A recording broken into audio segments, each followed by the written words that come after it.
Ya, saya pernah mengalami ada salah seorang keluarga kami yang berduka itu bingung mau belum ngubungi tero, belum menyediakan air minumnya untuk yang takziah, belum cari kain kafan, bingung. Ya, belum ngurusi jenazah yang belum keluar dari rumah sakit. Jadi untuk membantu saat keluarga duka bingung, hadirlah Lelayu ini Bapak Ibu sekalian, untuk mengurangi beban saudara kita yang sedang berduka. Nah, untuk menjadi anggota dengan berbagai layanan seperti yang kami sampaikan tadi, cukup dengan syarat menjadi anggota berinfak setiap bulannya Rp5.000. Infak itu bukan iuran. Sekali lagi, bukan iuran. Ini infak yang Bapak Ibu serahkan kepada kami untuk kami gunakan merawat jenazah yang meninggal duluan, Pak. Jadi kalau ada yang komplain, saya sudah infak lama Ustadz, saya ingin mendapatkan layanannya, monggo kalau ada yang mau duluan. Ya, saya sudah lama kok enggak merasakan manfaatnya saya gitu kan. Monggo. Ya, justru dugaan saya, Bapak Ibu panjang umur itu jangan-jangan karena infaknya yang 5.000 tiap bulan itu gitu loh. Jadi jangan berat dengan berinfak ini, karena justru dengan berinfak itu kita mudah-mudahan dipanjang umur oleh Allah Subhanahu wa taala. Ya, Rp5.000 ketika nanti kita meninggal berarti biayanya siapa yang membiayai? Gotong royong. Wa ta'awanu 'alal birri wat taqwa, kata Allah di surat Al-Maidah ayat 2. Jadi kita diminta bergotong royong dalam hal kebaikan, dalam hal takwa. Urunan 5.000 itu kalau terkumpul sekarang 1.100 anggotanya 1.187 jiwa. Berarti kurang lebih 5 juta. Jadi bulan Juli masih 400 orang anggotanya. Begitu kami reformasi kepengurusan sekaligus perbaikan dalam hal tata kelola manajemennya, alhamdulillah yang berminat banyak yang menjadi anggota. Selamat datang, ahlan wa sahlan, Yai Dr.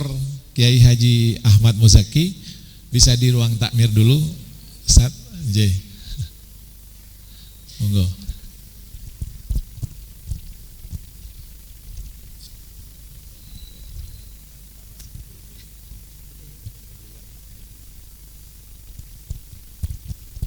Saya persingkat karena beliau sudah rawuh, yang ditunggukan dari beliau kajian tarhib Ramadannya. Ya, imam, hafal Quran, ganteng lagi, Masya Allah. Ibu bapak sekalian yang dirahmati Allah Subhanahu wa taala, jadi dengan Rp5.000 dapatkan layanan itu semuanya. Menjadi anggota. Nah, bulan Juli kemarin masih kurang lebih 400-an anggota sampai 500-an jiwa yang menjadi anggota. Alhamdulillah atas izin Allah semuanya dimudahkan oleh Allah. Saat ini saya bacakan jumlah anggota, jumlah kakaknya ada 107 kakak yang di luar rungkut ya, di luar rungkut Mapan Tengah dan Mapan Timur, termasuk di Kertajaya Pak Wari ya, sudah jadi anggota. Ada 287 jiwa. Area rungkut Mapan Tengah 134 kakak, jiwanya ada 420 jiwa. Area rungkut Mapan Barat 91 kakak, ada 303 jiwa. Rungkut Mapan Timur ada 48 kakak, jiwanya 177 jiwa. Total semuanya anggota kita saat ini 380 kakak, total jiwanya 1187. Mohon doanya, target kami tahun ini mudah-mudahan bisa mendapatkan anggota dan siap kita layani 2.000 jiwa tahun ini. 2030 mudah-mudahan Allah izinkan dan mudahkan, target kami 10.000 jiwa anggota di Surabaya akan kita siap layani Bapak Ibu sekalian. Ya, 10.000 jiwa mudah-mudahan. Ya, tentu dengan perbaikan terus-menerus manajemen atau pengelolaan Lelayu. Jadi alhamdulillah dalam 1 tahun ini layanan yang kami berikan ambulan gratis dan juga perawatan jenazah lengkap. Di bulan Juli 2025, mulai dari Juli sampai dengan akhir bulan ini, yang pelayanan jenazahnya tidak banyak, hanya 9 jenazah. Tapi bukan berharap saya banyak jenazah, Pak. Ya, mudah-mudahan jenengan panjang umur semuanya. Ada 9 jenazah, pelayanan yang bukan anggota 7 jenazah. Apakah yang bukan anggota tetap dilayani? Tetap. Tetapi kalau yang bukan anggota, mohon maaf, harus ada infak senilai dana yang kami keluarkan untuk membeli kain kafan, tikar dan lain sebagainya. Karena kalau tidak, lalu apa bedanya antara yang anggota, infak rutin bulanan dengan yang bukan anggota? Itu Bapak Ibu sekalian, laporan tentang Lelayu. Mohon doanya, kami berharap ini menjadi salah satu medan dakwahnya teman-teman di As-Sobirin. Tidak hanya meng-hire warga di Rungkut, karena sekarang saja sudah ada dari Sedati, sudah ada dari Kertajaya Indah itu kan. Kertajaya Indah ini butuh Bapak Ibu, karena mudinnya tidak ada di sana. Pak Wari ya. Jadi, tapi nggak usah khawatir Pak. Cuman jangan berangkat duluan Pak. Kami yang belum siap melayani panjenengan. Kami masih berharap jenengan sholat berjamaah di sini. Mudah-mudahan panjang umur. Nah, itu Bapak Ibu sekalian rangkaian kegiatan Lelayu. Hari ini Ibu Ketua Lelayu, Ibu Haja Halid ingin membagikan kartu anggota kepada panjenengan semua sebagai sebuah identitas. Biar ada kartu anggotanya, kemudian nanti ada nomor telepon, ada nomor kontak kalau terjadi sesuatu kedukaan di rumah kita, di situ juga sudah ada nomor kontak. Semula kami mau jadikan kartunya itu menggunakan yang bisa untuk bayar tol, e-tol semula. Tapi ternyata untuk bikin e-tol itu 50.000 Bapak Ibu sekalian. Infaknya 5.000, jadi nunggu 10 bulan untuk bikin kartu itu. Biayanya. Sehingga buat ngirit kami nggak jadi pakai e-tol. Maunya pakai e-tol biar keren. Sehingga kalau dibayar tol pakai kartu anggota Lelayu gitu. Tapi untuk bikin e-tol itu kartunya saja 50.000. Ya, belum isinya itu, belum ada isinya. Sehingga kalau infak 5.000, nah mau narik ke anggota, menawarkan ke anggota 50.000, saya yakin mau sebetulnya, tapi teman-teman enggak pede Bu. Janganlah Pak Mulik, kita sudah dirasani kok. Rasani opo? Iyo ketoke murah 5.000, tapi kalau dulu kan 10.000 per kakak. Jadi kalau satu kakak 4 orang berarti hanya 2.500-an. Lah sekarang kan 5.000 per jiwa, jadi kalau 6 30.000. Saya enggak yakin ada yang ngerasani begitu anggotanya. Ibu ada yang ngerasani begitu? Enggak lah. Wong ini infak kan 5.000. Karena kalau kok sistem iuran kayak dulu Bapak Ibu sekalian, jenengan bayar per kakak 10.000, sudah anggota katakanlah 5 tahun Pak. 10.000 itu kalau dikalikan 12 bulan, itu kurang lebih 120.000. Sudah menjadi anggota 5 tahun, 120.000 kali 5 tahun, ya, itu hanya kurang lebih 600 berapa Pak? Yang cepat ibu-ibu yang ngitung, 120 kali 5 600.000 yang disetorkan ke kami. Merawat jenazahnya 3.200.000. Berarti kalau itu konsep iuran, orang ini meninggal dalam keadaan punya hutang Bapak Ibu sekalian. Betul enggak? Maka kemudian kami rombak konsep itu, bukan lagi iuran. Karena apa? Uang yang jenengan setor bukan untuk merawat jenazah anggotanya, bukan untuk merawat jenazah kita. Tetapi akadnya jenengan setor 5.000 itu untuk merawat jenazah orang lain yang meninggal duluan. Konsepnya kita gotong royong. Sehingga nanti ketika panjenengan juga mudah-mudahan panjang umur, sekali lagi takdir Allah sampai di titik itu, jenengan juga akan dirawat menggunakan infak dari anggota yang lain. Kira-kira begitu konsep barunya. Dan alhamdulillah ini menarik Bapak Ibu sekalian. Itu tentang Lelayu. Ya, sebelum Yai Ahmad Muzaki sahabat kami menyampaikan kajiannya, terakhir kami ingin menyampaikan pula tentang kegiatan Ramadan di Masjid As-Sobirin. Seperti biasanya Bapak Ibu sekalian, menjadi ciri khas Masjid As-Sobirin, H-1 silakan datang. H-1 kami sementara ini menggunakan putusan memulai 1 Ramadan itu ikut pemerintah.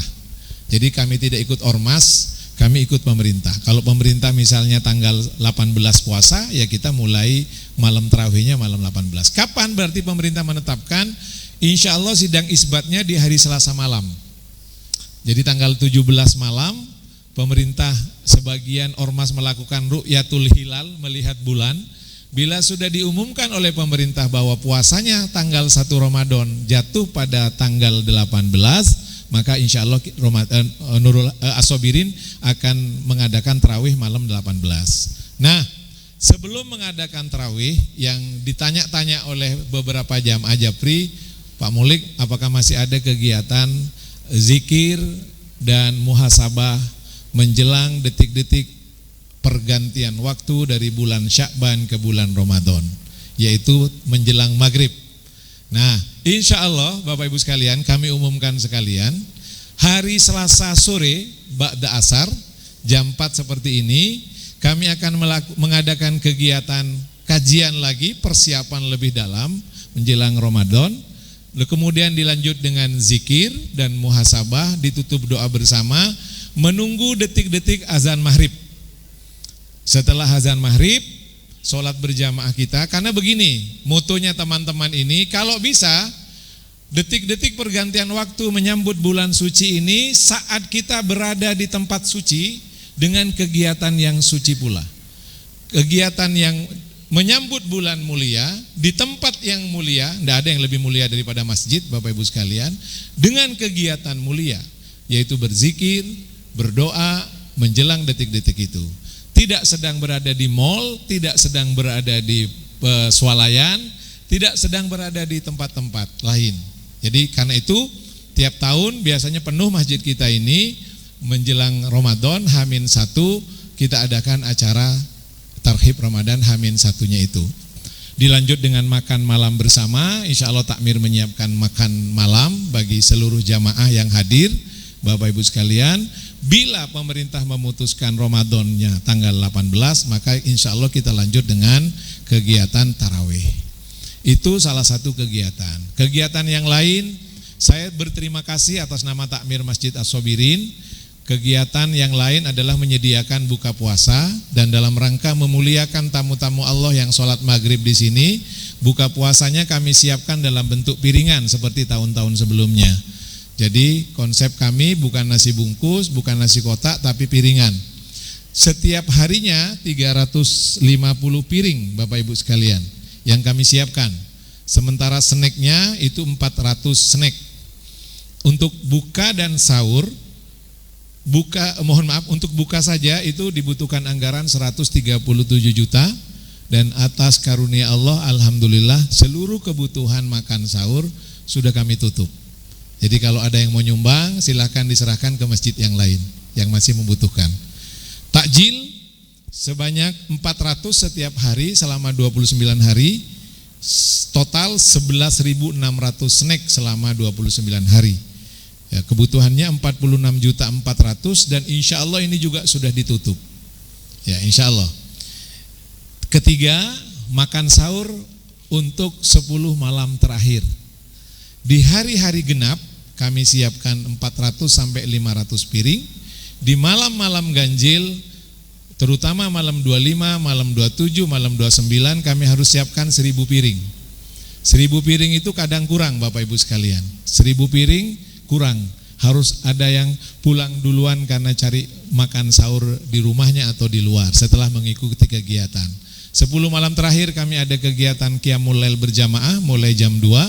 Dilanjut dengan kegiatan zikir dan muhasabah, ditutup dengan makan sahur bersama, lalu dilanjut dengan sholat subuh berjamaah.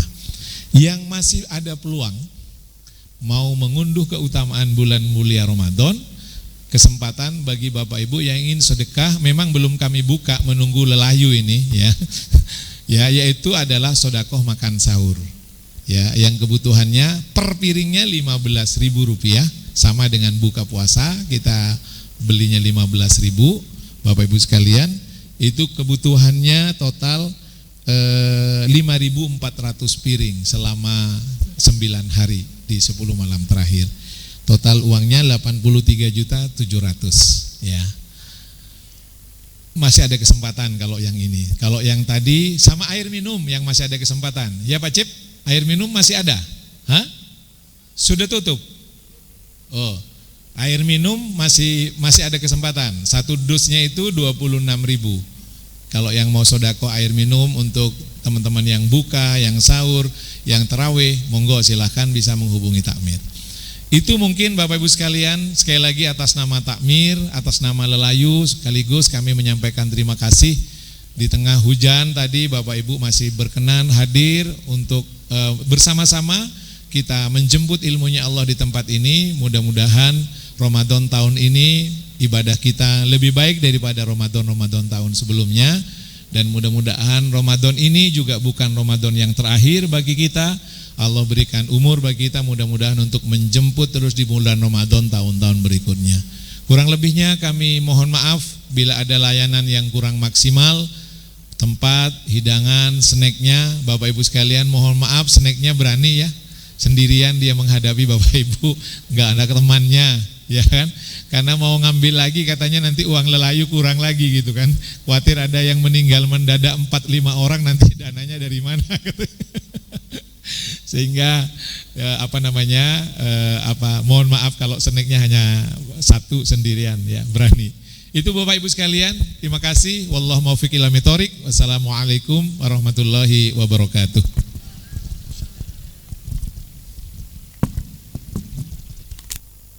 Waalaikumsalam warahmatullahi wabarakatuh. Kami ucapkan terima kasih kepada Bapak Dr. Andes Haji Muhammad Molik selaku Ketua Takmir Masjid As-Sobirin. Begitu Bapak Ibu jamaah sekalian, begitu kemanfaatan luar biasa dari Lelayu. Cukup dengan Rp5.000 per bulan, jenengan semuanya ikut serta membantu saudara kita yang nuwun sewu kena musibah.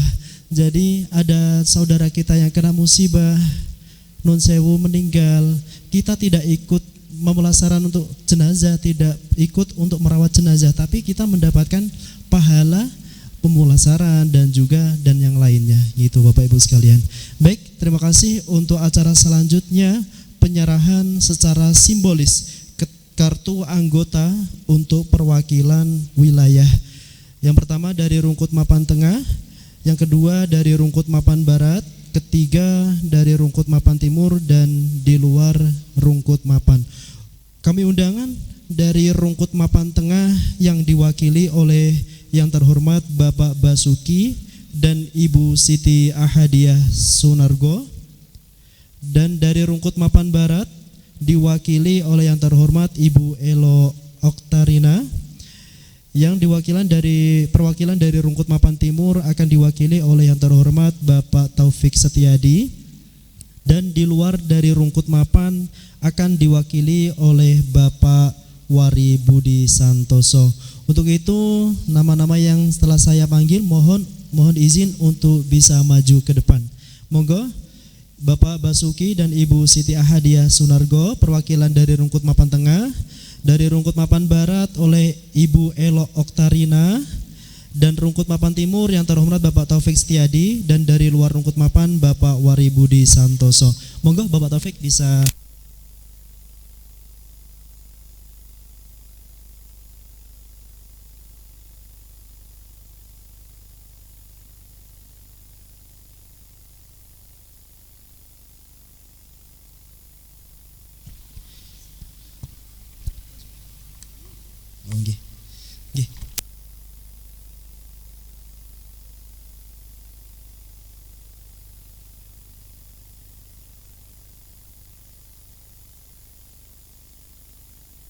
Untuk itu kami undang untuk penyerahan kartu anggota oleh yang terhormat Bapak Haji Khalid AS dan juga yang terhormat Bapak Dr. Andes Haji Muhammad Molik untuk bisa maju ke depan untuk menyerahkan secara simbolis kartu anggota Lelayu.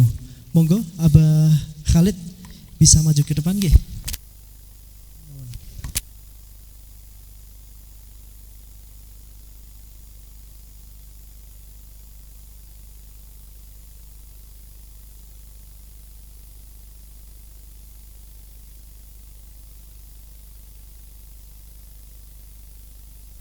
Kami undang Bapak Haji Khalid AS dan juga yang terhormat Bapak Dr. Andes Haji Muhammad Molik.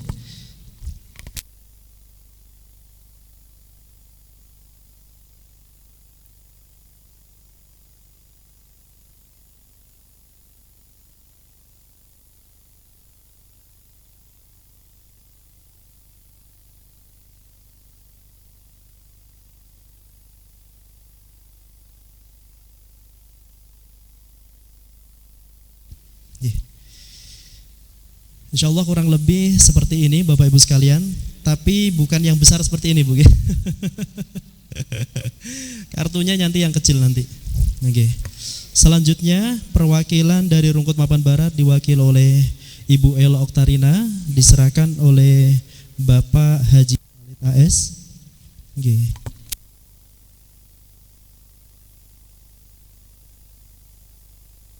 Foto. Oke.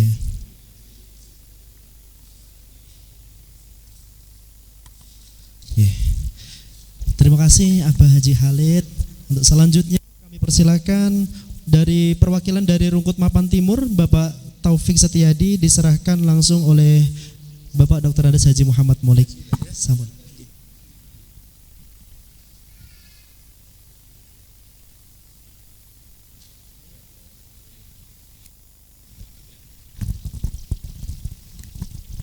Dan selanjutnya dari luar Rungkut Mapan yang diwakili oleh Bapak Wari Budi Santoso, diserahkan langsung oleh yang terhormat Bapak Dr. Andes Haji Muhammad Molik Latif. Semuanya bisa ditunjukkan ke kamera bersama-sama untuk foto. Geser sini Bu. Alhamdulillah. Di foto Mas semuanya. Di video. Oke, foto dari sini. Bentar ya Molik.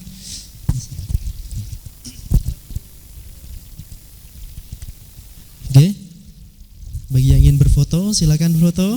Ibu-ibu sudah selesai fotonya? Belum. Sampun. Terima kasih Ibu. Kami ucapkan terima kasih kepada Bapak Haji Khalid AS dan Bapak Dr. Andes Haji Muhammad Molik.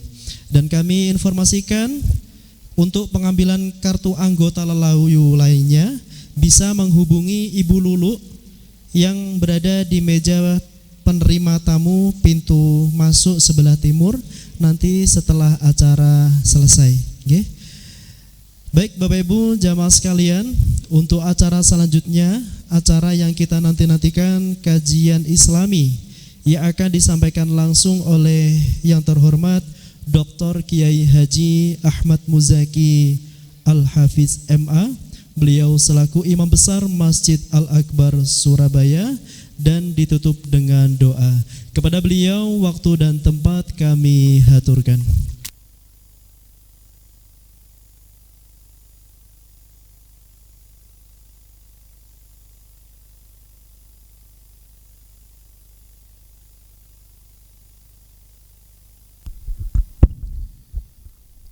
Assalamualaikum warahmatullahi wabarakatuh.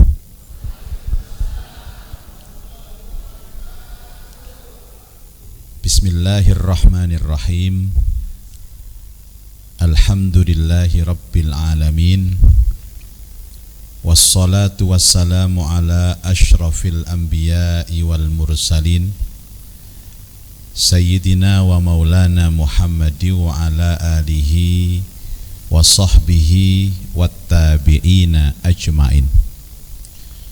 Ashhadu an la ilaha illallah wahdahu la syarika lah, wa ashhadu anna Muhammadan abduhu wa rasuluhu la nabiyya ba'dah. Allahumma salli wa sallim wa barik ala Sayyidina Muhammad wa ala alihi wa ashabihi ajma'in. Subhanaka la ilma lana illa ma 'allamtana innaka antal alimul hakim.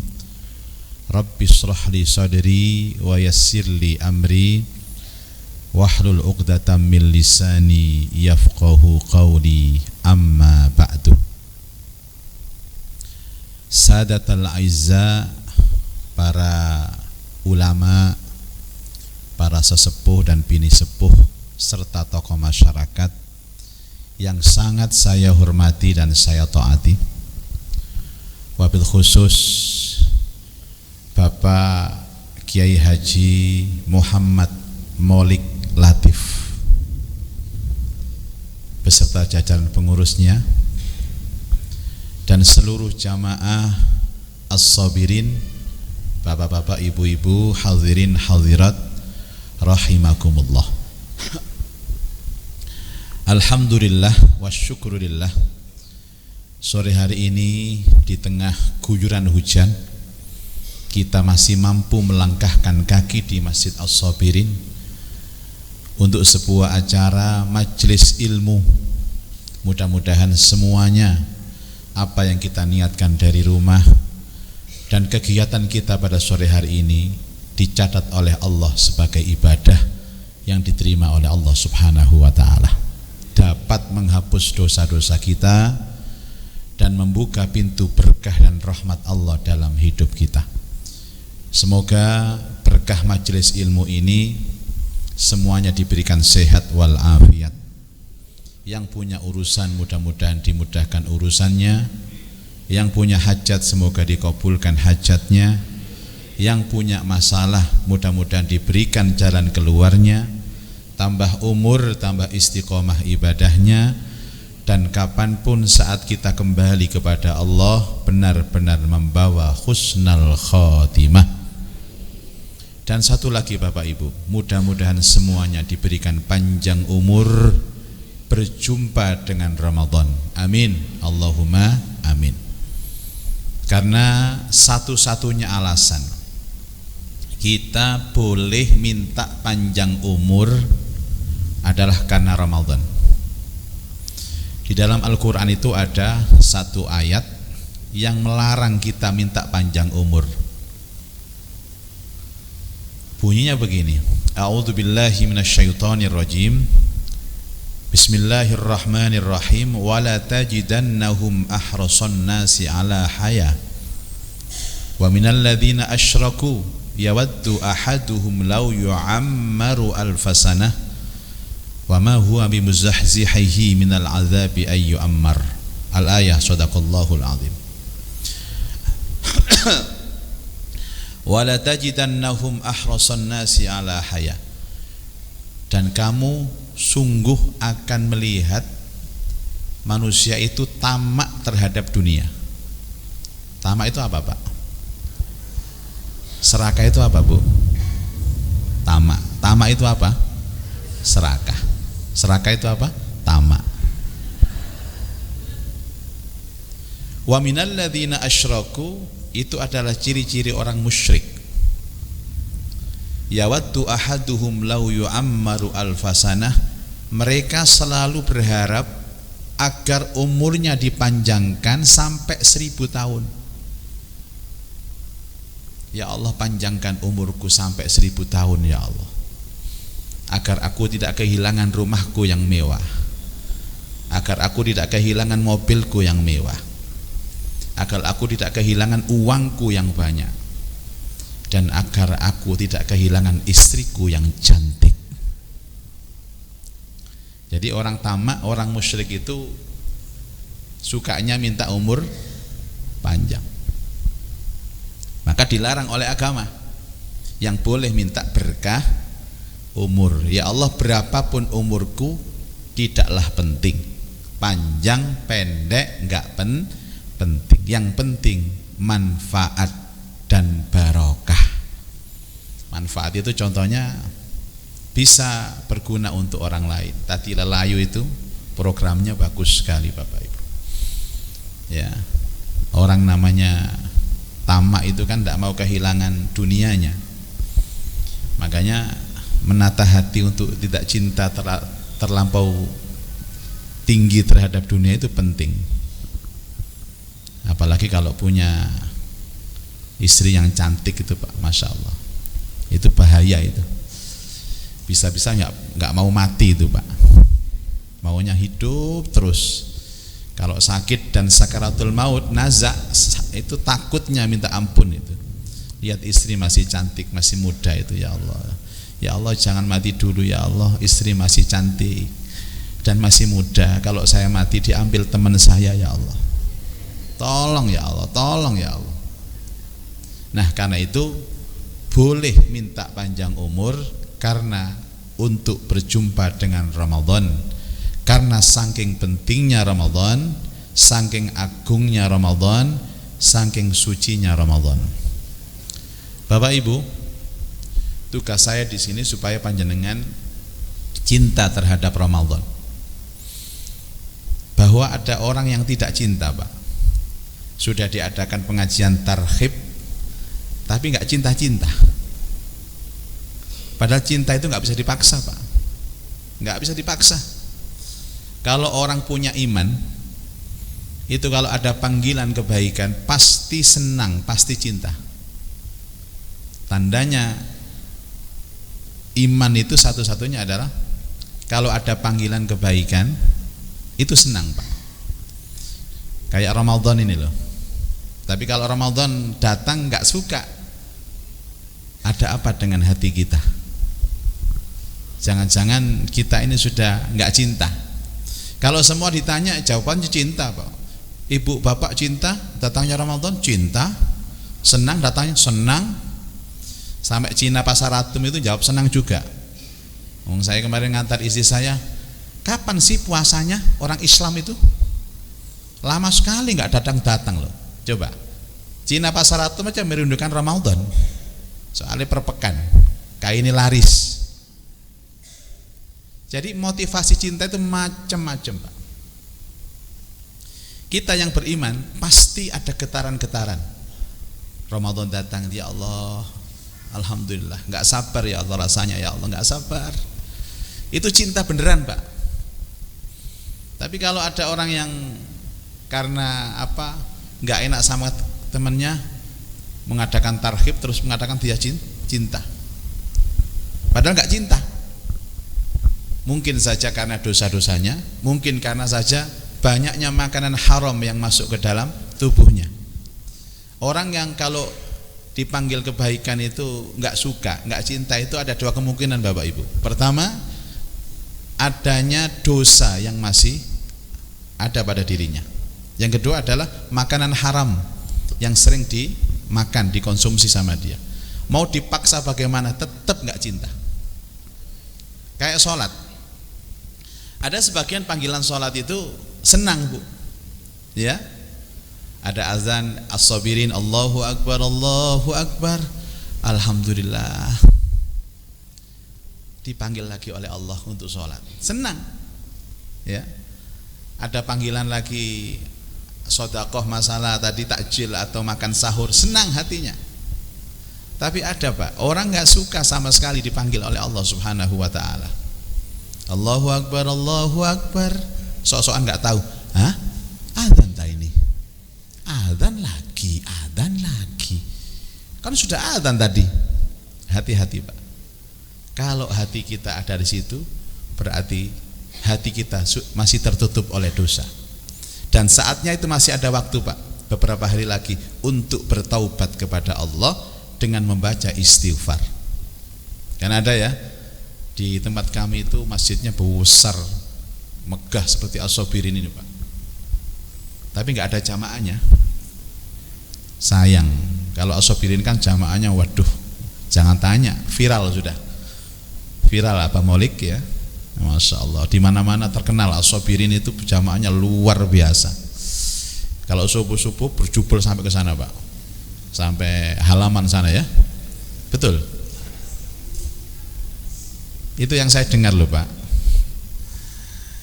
Yang 5 shaf ini adalah manusia, sisanya adalah jin dan malaikat. Itu dipanggil oleh muadzin subuh nggak ada yang datang, zuhur asar nggak ada yang datang, maghrib isya nggak ada yang datang, sampai stres muadzinnya, Pak. Ini gimana orang-orang ini nggak ada yang datang ini. Akhirnya, wah kalau gitu saya adzan jam 10 pagi saja. Mic dibesarkan, speaker dibesarkan, adzan jam 10 pagi. Dan akhirnya datang semua. Ada yang bawa sandal, bawa batu, bawa tongkat untuk melempar muadzinnya itu, Pak. Dasar muadzin gendeng, muadzin gendeng. Masa jam 10 adzan itu? Santai saja muadzinnya ini.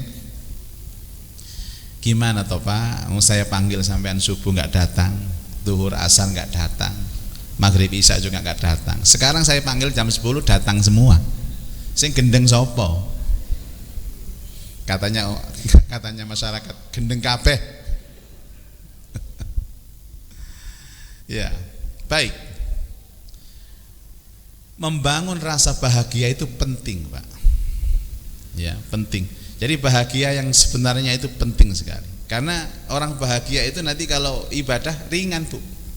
Seberat apapun, kalau ibadah itu senang, cinta, jadi ringan, Pak.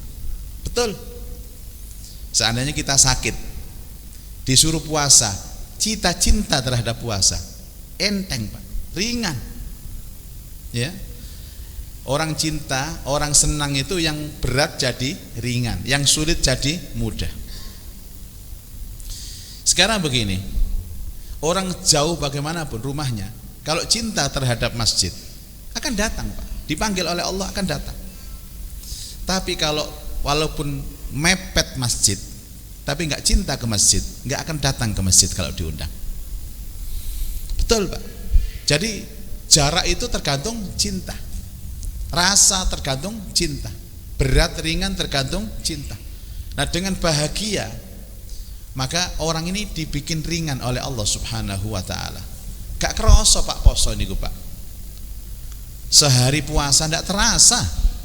Kalau cinta dipakai tilawah Al-Qur'an, baca Al-Qur'an begitu pagi, siang, sore, tahu-tahu buka puasa, tahu-tahu, loh jam berapa ini, Mbak? Kok sudah buka ya? Itu tandanya cinta. Waktunya semakin diringkas sama Allah. Tapi kalau enggak cinta, hati-hati. Kalau enggak cinta, rasanya berat sekali. Waktu itu sudah lama nunggu enggak datang-datang bukanya. Karena didasari landasan tidak cinta. Betapa pentingnya mahabbah dan cinta terhadap datangnya Ramadan. Sampai ada hadis, walaupun ini hadis lemah, tapi boleh dipakai untuk sekedar motivasi. Siapa yang berbahagia dengan datangnya Ramadan, maka Allah haramkan jasadnya di atas api neraka. Bahagia, Bu. Bahagia. Bahagia. Ini Ramadan tadi sesuai dengan penjelasan Pak Abah Molik. Istikmal Sya'ban terjadi hari Selasa. Hari Selasa itu tanggal 17. Itu sempurnanya Sya'ban. Berarti pada malam itu terjadi ru'yatul hilal. Kalau sudah nampak bulan, maka besoknya puasa. Kalau bulan tertutup awan, mendung, maka besok lusanya. Sumu li ru'yatihi wa aftiru li ru'yatihi fa in humma alaikum fa akmilu iddatash sya'bana 30. Puasalah kamu ketika melihat hilal dan batalkan puasa ketika melihat hilal. Kalau hilal tertutup awan, terjadi keraguan-raguan, maka genapkan bilangan Sya'ban 30. Cirinya gampang. Kalau Sya'bannya 30, biasanya Ramadannya 29. Kalau Sya'bannya 29, biasanya Sya'bannya 30. Dan Rasulullah Shallallahu Alaihi Wasallam di dalam sejarahnya itu puasa dimulai dari tahun 2 Hijriah. Sementara Rasulullah wafat tahun 11 Hijriah. Jadi menangi poso niku 9 kali, Bu.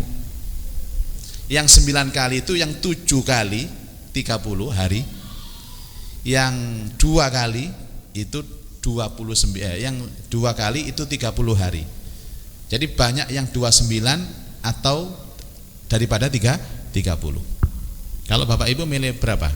Milih 29 atau 30? Kalau ada pilihan 20, Ustaz, saya milih 20 aja.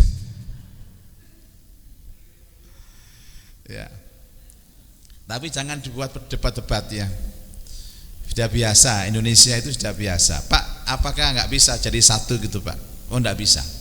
Sudah sunnatullah. Perbedaan itu sudah sunnatullah. Kita sudah terbiasa dengan perbedaan itu, Bu. Dan sampai kiamat tidak akan bisa nyatu. Karena sudah beda pandangannya. Sebenarnya sama. Jadi puasanya tanggal 1 Ramadan. Dan hari rayanya tanggal 1 Syawal. Cuman beda ngitungnya saja ya, beda ngitungnya. Tidak bisa disatukan, Pak. Oh, tidak bisa, Bu. Nah, ini aspek. Kalau Ramadannya beda, tidak jadi masalah. Sing penting riyoyone podo, Bu. Karena aspek sosialnya banyak, Pak. Saya pernah pada suatu tahun itu saya ikut yang belakang. Kan saya pemerintah, Pak, sama dengan Pak Molik. Pemerintah. Karena saya corongnya Masjid Al-Akbar ya, pemerintah.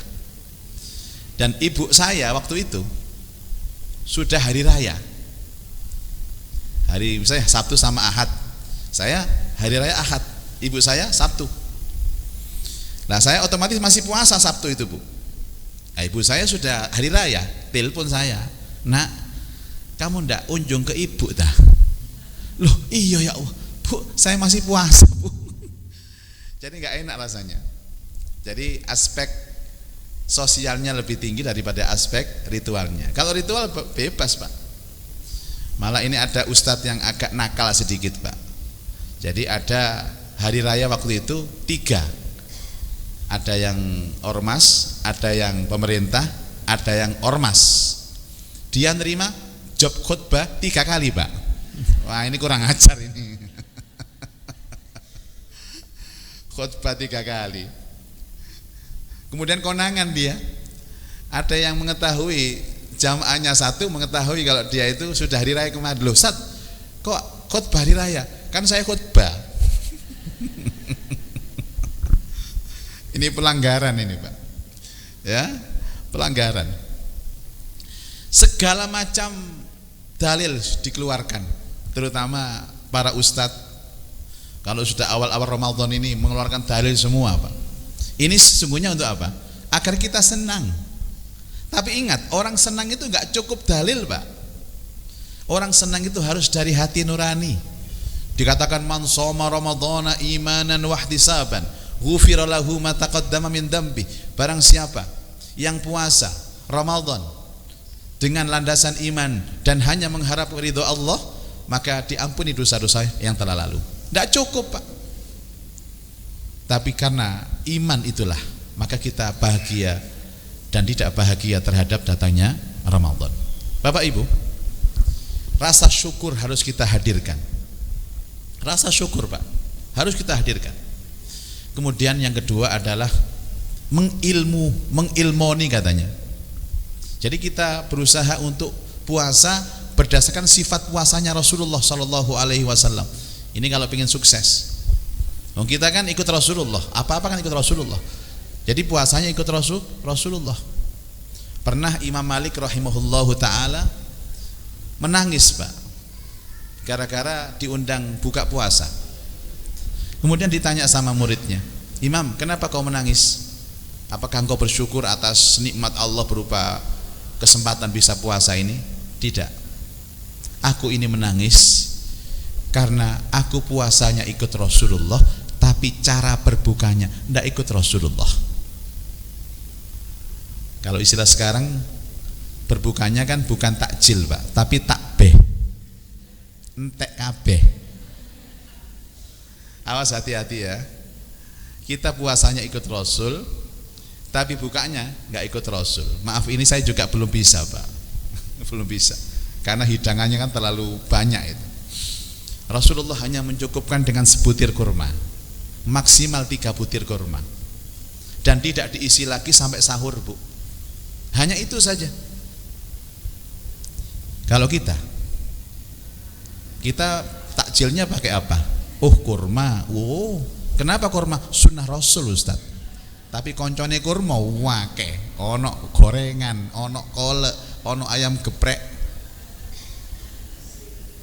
Malahan ada ibu-ibu yang tanya kepada saya, "Ustaz, saya tidak suka kurma, Ustaz. Saya ini orang Jawa, Ustaz. Bolehkah saya ganti, Ustaz?" "Ganti apa, Bu?" "Gorengan." "Ya gimana nggak boleh?"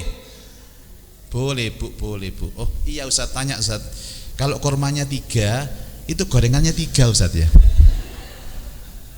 "Boleh, asalkan gorengannya sebesar kurma."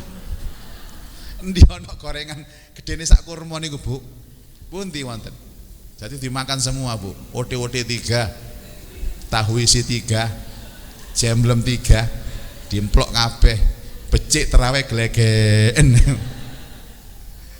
Imamnya waladhdallin.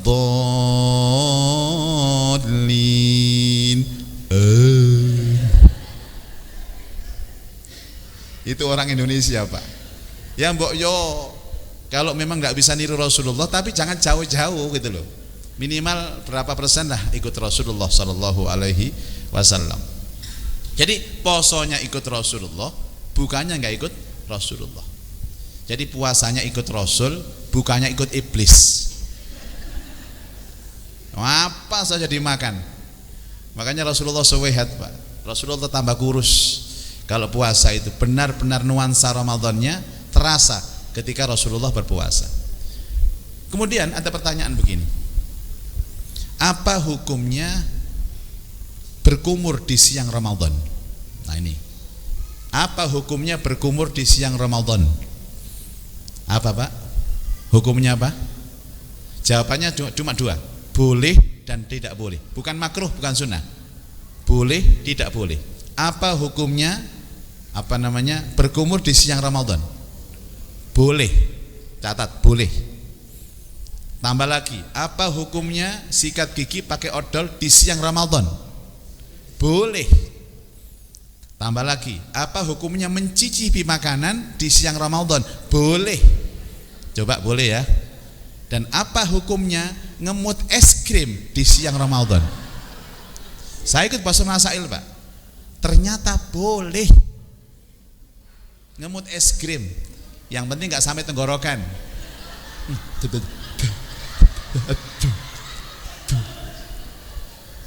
Itu boleh. Gak tambah tersiksa sampean. Ngemuduk gak dituntas no. Bapak-bapak, kalau ngemuduk harus tuntas, Pak. Oke, kita terjebak dalam pertanyaan boleh, tapi bukan afdol, Pak. Boleh, boleh semua. Berkumur di siang Ramadan boleh. Sikat gigi pakai odol boleh. Yang nggak boleh dilek sak sikat-sikate. Mencicipi makanan boleh. Ngemut es krim boleh. Boleh semua. Tapi kita terjebak dalam pertanyaan boleh. Bu, agama itu kalau pertanyaannya boleh, maka dia di grade yang paling bawah, iman yang paling bawah. Sesungguhnya orang beriman bukan boleh pertanyaannya, Pak. Afdolkah, Pak? Ya, utamakah, Pak? Sama dengan begini, Pak. Bolehkah saya sholat di rumah? Boleh. Bolehkah saya sholat sendirian? Boleh. Oh, sholat kok nggak boleh? Tapi afdolkah? Utamakah? Kalau orang pernah belajar ilmu afdol itu lebih baik di masjid, Pak. Lebih baik jamaah, Bu. Karena itu Rasulullah Sallallahu Alaihi Wasallam mencontohkan sifat puasa Rasulullah Sallallahu Alaihi Wasallam.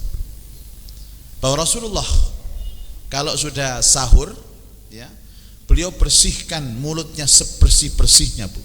Waktu sahur itu, Bu, sampai subuh.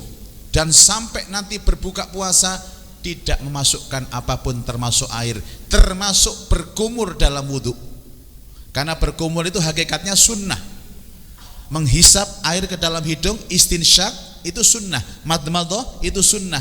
Illa antakuna shaima, kecuali kamu dalam keadaan puasa. Loh, boleh, tapi hendaklah kita hindari. Itu namanya makruh. Dalam fikih, kalau berkumurnya masih pagi, Pak, itu boleh. Kalau berkumurnya setelah zuhur, itu sudah makruh. Kalau setelah asar, makruh ditambahi makruh tahrim. Makruh sudah mendekati haram. Boleh, tapi hendaklah kita hindari agar nuansa puasanya terasa, Pak. Orang yang kemasukan air sama sekali, apa yang terjadi, Bu? Maka mulutnya akan pahit, Bu. Mulutnya akan kering dan pasti muncul bau mulut yang tidak sedap. Betul enggak? Dan Rasulullah Sallallahu Alaihi Wasallam oleh karena bau mulut itulah itu bersumpah atas nama Allah. Wallahi, bau mulut orang yang berpuasa menurut Allah lebih wangi dari minyak misik, minyak yang paling wangi sedunia. Itu isu tentang bau mulut. Jadi siapa yang paling baik puasanya, dialah yang paling badek ababnya. Nanti badek-badekan, Bu. Silakan dibadek-badekan, maksimalkan badeknya, Bu. Kalau perlu takmir as-sabirin mengadakan lomba badek-badekan abab. selama Ramadan. Jurine sapa jurine? Juara 1 umroh. Enggak main-main Rasulullah sallallahu alaihi wasallam sampai disumpahi oleh Rasulullah. Dan kondisi mulut seperti tadi pahit, Pak. Orang kalau mulutnya pahit ngidangi duai. Pahitnya, Mbak. Tuh. Halaman itu itu tok. Nah, kondisi mulut seperti itu Allah Subhanahu wa taala menyelamatkan kita, Bu, dari berbicara yang berlebih-lebihan. Otomatis gak mau bicara, Bu, malas ngomong wis. Cangkem pahit kabeh, amune basi nababe meneng kelamut ditakoni koncone, Mbak gimana kabarnya, Mbak? Baik-baik aja. Wis yo cok ngomong ae ngedabrus saya kon niku. Kita akan terjaga, diselamatkan oleh Allah dari penyakit apa, Bu? Yang disumber oleh mulut. Bahwa yang membatalkan mulut itu, yang membatalkan puasa itu semua berasal dari mulut. Ghibah, namimah, bohong, sumpah palsu. Satu saja, melihat dengan syahwat. Dan ketika buka puasa, Bu, jenengan rasakan akan nikmat sekali. Kalau kondisi mulut kering, kondisi bau mulut tak sedap, kena air waktu berbuka puasa, Allahu Akbar, langsung glek, rasanya Masya Allah, nikmat sekali. Itulah kita diajarkan oleh Allah Subhanahu wa ta'ala filosofi dunia dan filosofi surga, Bu. Kita diajarkan oleh Allah tirakat, diajarkan oleh Allah diuji oleh Allah Subhanahu wa ta'ala. Ini dunia bukan tempat menikmati, tapi dunia tempat berjuang, bukan surga, Bu. Saya ingat ada ketika Allah Subhanahu wa ta'ala menciptakan surga, itu digambarkan ada orang-orang yang mukmin masuk ke sana, dan orang itu mantan orang-orang yang diuji oleh Allah di dunia. Ditanya, gimana kabar Anda wahai penduduk surga? Kata malaikat, alhamdulillah kami baik-baik dan kami merasakan semua kenikmatan surga. Loh, apakah kamu gak ingat? Dulu di dunia kamu diuji loh. Di dunia soro loh kamu. Mereka menjawab, sudah lupa. Soronya sudah lupa. Orang kalau masuk surga sehari saja, maka seakan-akan kesusahan dan kesengsaraan 80 tahun itu hilang. Itulah filosofi berbuka puasa. Dan kemudian malaikat Jibril mampir ke neraka. Ditanya, apa kabar kalian wahai ahli neraka? Jawab orang yang ahli neraka, wis seru sorong ini takon nae. Kami semua sengsara di neraka ini malaikat. Diingatkan sama malaikat, loh kamu dulu di dunia kan senang. Saya sudah lupa kesenangan di dunia. Yang saya rasakan sekarang kesengsaraan di neraka. Itulah filosofinya.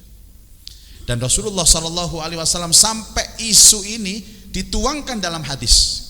Lis-shaimi farhatan. Orang yang berpuasa itu punya dua kebahagiaan. Farhatun indal futur wa farhatun inda liqa'illah. Satu kebahagiaan saat dia berbuka puasa. Dengan kena air, Bu, Masya Allah. Ini contohnya saya puasa, contohnya ya. Kan nggak boleh puasa sekarang ya. Ini, bismillahirrahmanirrahim. Masya Allah, Bu. Dan ini nek poso yo. Kero, Masya Allah. Terasa sekali. Terasa. Coba. Tapi kalau kita berkumur terus,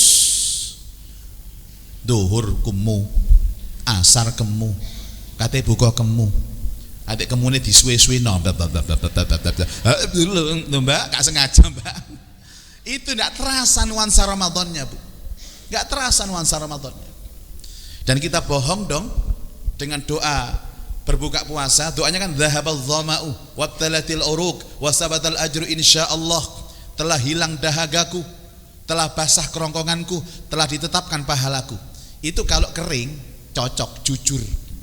Tapi kalau basah terus ya nggak jujur. Telah hilang telah hilang dahagaku, telah basah kerongkonganku. Jari malaikat ini bujuk. Ini, Bu. Ini yang membuat kita harus hati-hati. Dan apakah bisa orang menahan air itu, bisa nggak? Apa kita bisa menjamin kalau berkumur tidak ada 1 tetes, 2 tetes yang masuk ke dalam? Tidak bisa, Bu.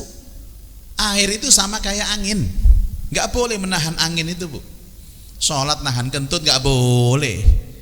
Nahan kentut dibolehkan dalam fikih itu hanya tahiyat akhir. Tahiyat akhir itu boleh nahan kentut karena mau salam. Lagi pula entutnya ketahan bokong, jadi tidak bisa keluar entutnya itu. Tapi kalau anginnya itu, kentutnya sudah kita rasakan sejak rakaat pertama, harus dilepaskan. Harus dilepaskan, wudhu lagi, ikut jamaah lagi. Karena kalau tidak dilepaskan bisa bahaya itu, Bu. Karena orang menahan angin itu semakin ditahan, dorongannya semakin dari dalam semakin keras. Mesti ekspresinya berubah.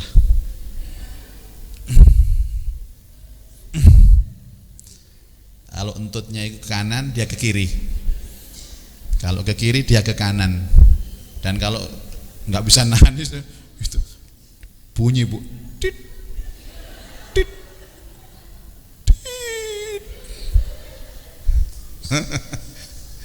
Yang tertawa ini pengalaman ya.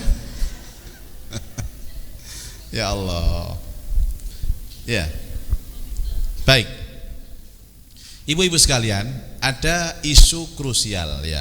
Saya harus sampaikan ini antara perbedaan puasa sunnah dan puasa wajib. Puasa sunnah Senin Kemis, puasa Daud, puasa yang lain, dengan puasa Ramadan. Kalau puasa Ramadan wajib niat di malam harinya bil ittifaq. Walaupun di sana ada Imam Malik menjelang Ramadan ini, besok puasa ini beliau berniat untuk puasa sebulan penuh. Saya niat puasa sebulan penuh lillahi ta'ala, tetapi wajib mentakyin tiap malam. Itu wajib karena puasa Ramadan.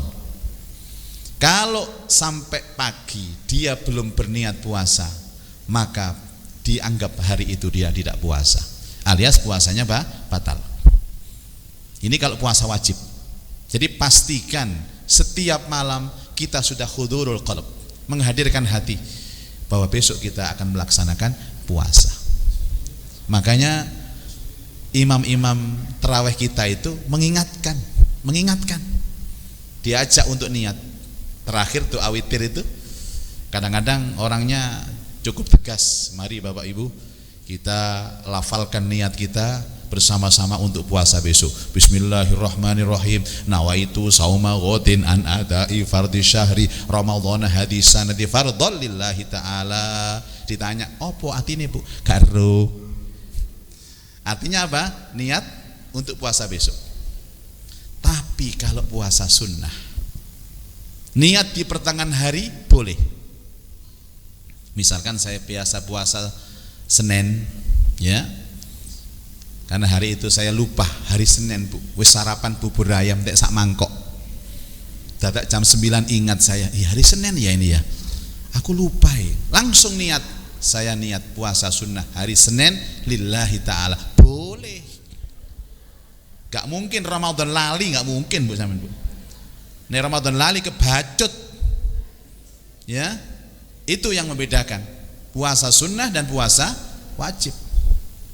Kemudian 2, kalau puasa sunnah, misalkan suami istri ya Pak, suami istri ya, kemudian suaminya baru datang dari luar kota, sedangkan istrinya posisinya puasa sunnah, dan suami minta jatah, nah wayai,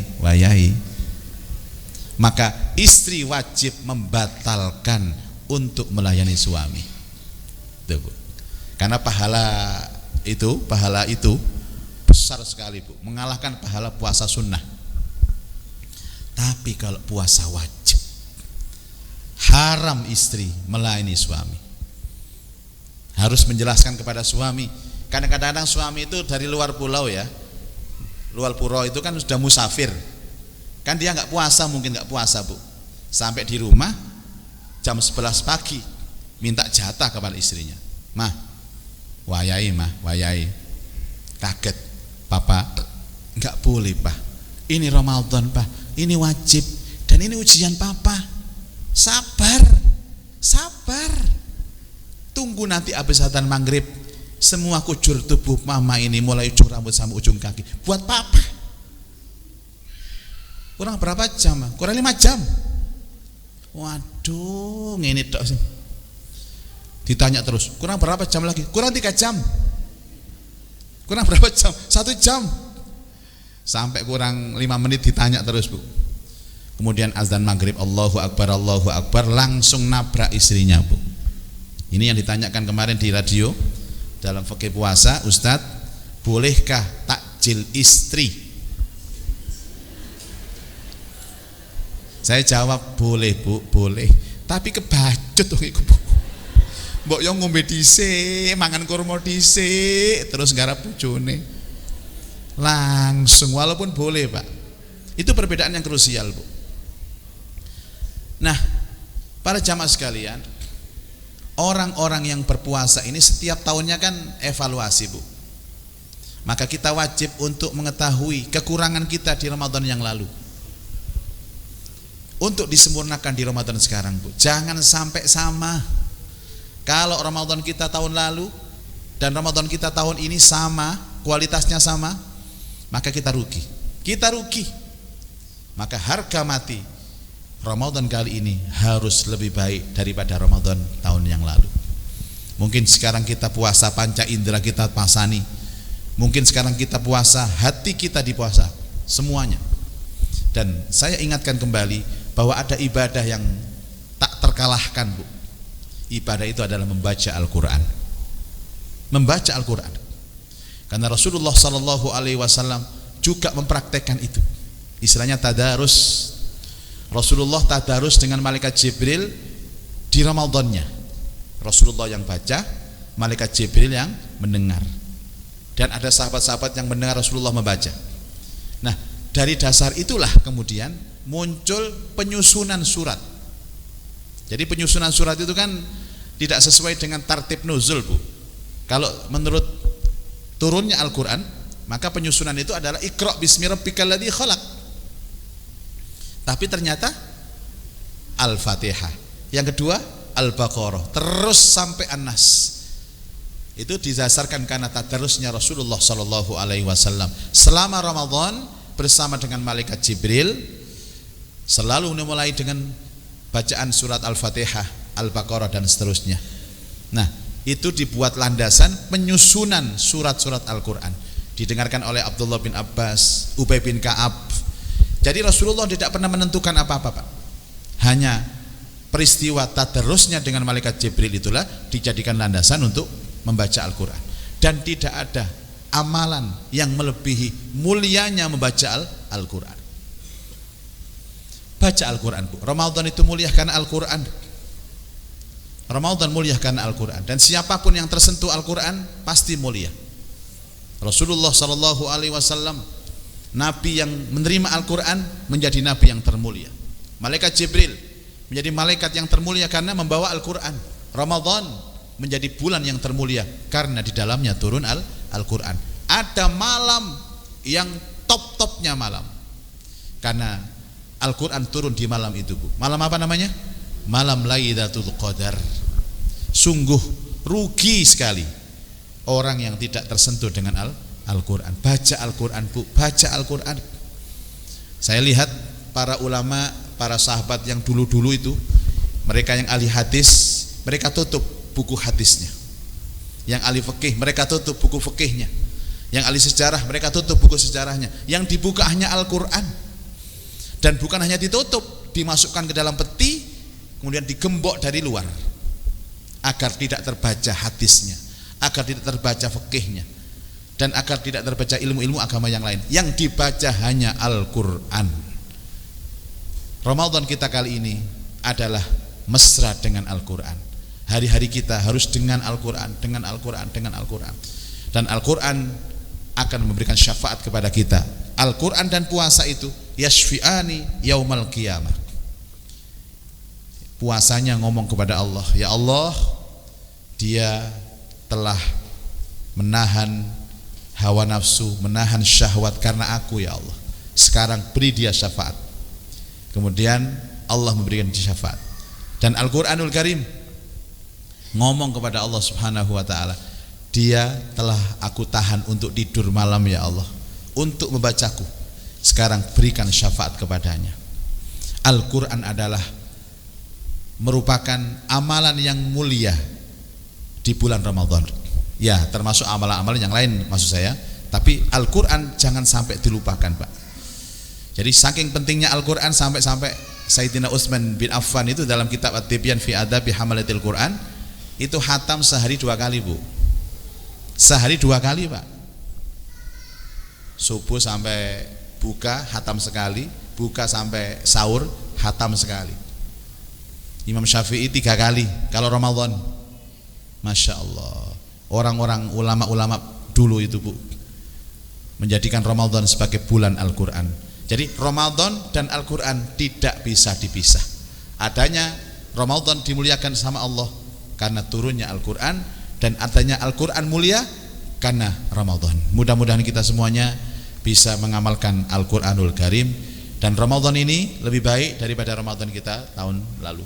Ramadan ini kita bisa mengambil hikmah dan bisa menikmati suguhan Allah di dalam bulan Ramadan. Dan Ramadan ini benar-benar bukan Ramadan terakhir kita, Bu. Kalau Ramadan kita ini terakhir, ya Allah jadikan Ramadan kita ini sempurna, jadikan Ramadan kita benar-benar maksimal, dan jadikan Ramadan kita sebagai penebus dosa-dosa kita. Baik Bapak Ibu, sampai di sini kira-kira yang bisa kami sampaikan. Mudah-mudahan kita semua mendapat ilmu yang manfaat fid dini wad dunya wal akhirah. Ada doanya, Ustaz? Baik, mari kita berdoa kepada Allah. Al-Fatihah.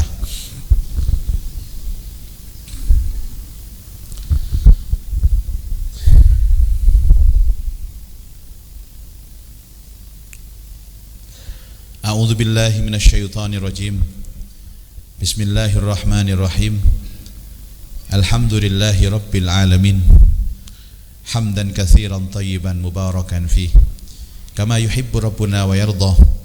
حمدا يوافي نعمه ويكافي مزيده يا ربنا لك الحمد كما ينبغي لجلال وجهك الكريم وعظيم سلطانك سبحانك لا نحصي ثناء عليك أنت كما أثنيت على نفسك فلك الحمد حتى ترضى ولك الحمد إذا رضيت ولك الحمد بعد الرضا اللهم لك الحمد وإليك المشتكى وأنت المستعان ولا حول ولا قوة إلا بالله اللهم صل على سيدنا محمد wa ala alihi wa ashabihi ajma'in.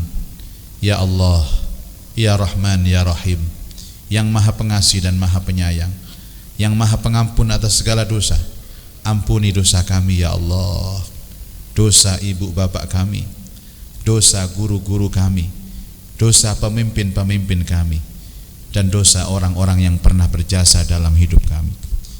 Allahumma ya Allah, Engkaulah yang mempunyai segala keberkahan.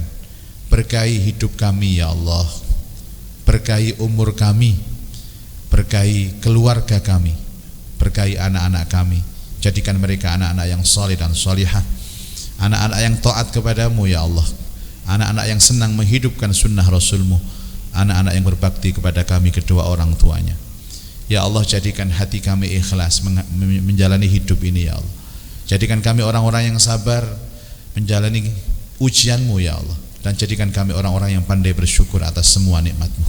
Allahumma ballighna Ramadan, Allahumma ballighna Ramadan, Allahumma ballighna Ramadan. Ya Allah, sampaikan umur kami berjumpa dengan Ramadan. Berikan kesempatan kepada kami untuk menikmati indahnya ibadah di bulan suci Ramadan. Allahumma yassir umurana wa hassil maqasidana wa ballighna ilaika ya Allah. Allahumma ja'al jam'ana hadza jam'an marhuma wa tafarruqana min ba'dihi tafarruqan ma'suma.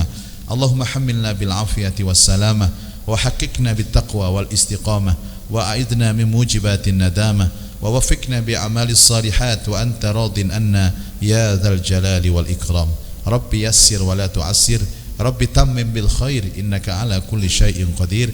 Rabbana atina fid dunya hasanah wa fil akhirati hasanah wa qina adzaban nar.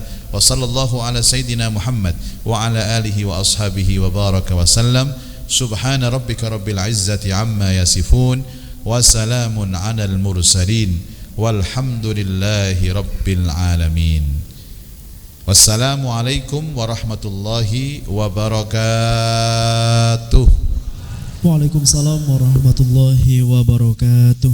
Terima kasih Al-Mukarram Kiai Haji Ahmad Muzaki Al-Hafiz telah memberikan ilmu pada sore hari ini, dan mudah-mudahan ilmu yang kita dapatkan pada sore hari ini bermanfaat untuk kita semuanya, dan mudah-mudahan apa yang disampaikan bisa kita aplikasikan di kehidupan sehari-hari. Amin ya rabbal alamin.